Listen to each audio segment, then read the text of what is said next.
Deux visions du monde, deux vérités opposées, et en 2026, on vit encore leur guerre.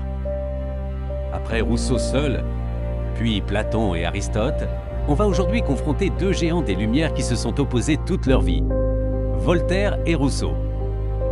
Deux hommes du même siècle, deux visions radicalement différentes de ce que doit être la lumière des Lumières.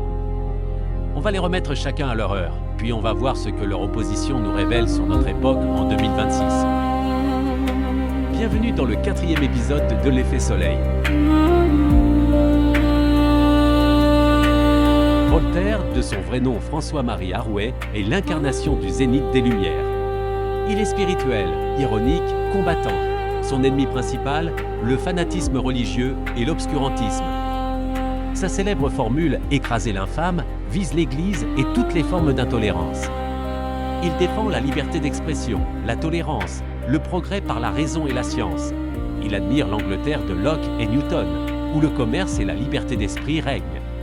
Pour Voltaire, la civilisation et le progrès sont des biens. L'homme doit être éclairé, éduqué, et la société améliorée par la raison critique. Il est optimiste, même s'il reste lucide sur la bêtise humaine. Rousseau, lui, est presque l'antithèse de Voltaire. Issu d'un milieu modeste, il se sent étranger dans le monde des salons parisiens.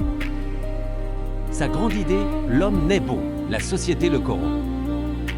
Dans l'état de nature, l'homme est libre et bon.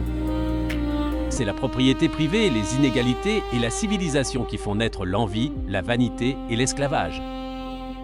Dans Du contrat social, il propose la volonté générale. Le peuple souverain doit exprimer ce qui est bon pour tous, et non la somme des intérêts particuliers. Rousseau est plus sensible, plus sombre, plus critique envers le progrès. Il valorise le retour à une vie plus simple, plus proche de la nature. Voltaire et lui se détestaient cordialement. Voltaire voyait dans Rousseau un ennemi du progrès. Rousseau voyait en Voltaire un représentant de l'élite corrompue. Aujourd'hui, en 2026, leur opposition est plus vivante que jamais. Voltaire représente la lumière critique, la raison, la liberté d'expression, la lutte contre le fanatisme. En 2026, on le retrouve chez ceux qui défendent la laïcité, la science, le combat contre toutes les formes d'obscurantisme. Rousseau, lui, incarne la critique de la société, la souveraineté du peuple, le retour à l'authentique, la méfiance envers les élites. On le voit chez ceux qui dénoncent les inégalités, le pouvoir des grandes plateformes, la corruption des élites et qui appellent à une forme de régénération collective.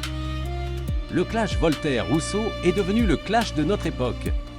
Raison critique et universalisme versus authenticité et volonté populaire. Progrès par les Lumières versus critique radicale de la civilisation. Liberté d'expression absolue versus protection des opprimés contre le discours de la haine. Les deux sont des lumières, mais deux lumières qui se contredisent. Le piège, comme toujours avec l'effet soleil, est de choisir un camp et de figer l'un des deux comme la vraie lumière. Voltaire n'était pas un libéral moderne. Rousseau n'était pas un écologiste ou un populiste du XXIe siècle. Ils observaient leur soleil à leur heure. Notre travail est de prendre les deux photos, de les regarder ensemble et de voir ce que notre heure à nous exige aujourd'hui. Conclusion. Voltaire et Rousseau nous montrent que les Lumières n'étaient pas un bloc monolithique, mais un champ de bataille d'idées. En 2026, ce champ de bataille est toujours ouvert. La question reste, comment concilier la raison critique de Voltaire avec le souci d'authenticité et de justice de Rousseau, sans tomber dans les excès des deux côtés? Et vous, de quel côté vous sentez-vous le plus proche aujourd'hui? Voltaire, Rousseau ou les deux en même temps? Dites-le moi en commentaire.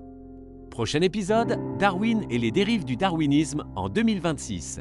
Merci d'être là et surtout, continuons à regarder le soleil.